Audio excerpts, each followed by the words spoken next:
నమస్కారం సార్, మీరు చెప్పిన సగం రోగం తగ్గిపోయింది సార్. నాకు మెడిసిన్స్ కూడా అవసరం లేదు సార్. డాక్టర్ ట్రీట్మెంట్ కూడా మీరు ఇట్లా చేయండి అని చెప్తారు. ఈ రోజు గూగుల్ డాక్టర్ చాలా మంది ఉంటారు కదా.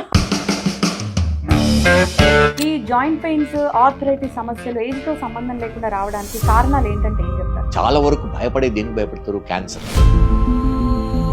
బ్లైండ్ గా ట్రీట్మెంట్ ఎప్పుడు తీసుకోవద్దు.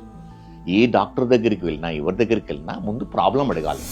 నా ప్రాబ్లం ఏంటి సార్? ఏ టైంలో డాక్టర్ని కన్సల్ట్ చేయాలి? అది వెరీ వెరీ ఇంపార్టెంట్ క్వశ్చన్. ఎలా అంటే ప్రతిదానికి వరి అయి ప్రతిదానికి డాక్టర్స్ దగ్గర ఇవ్వడం మంచిది కాదు. చాలా మంది వెళ్తారు, ఏదో తెలియదు ఏదో రాసేసి మెడిసిన్స్ రాస్తారు అంతే. కానీ అది వెరీ బ్యాడ్ వే.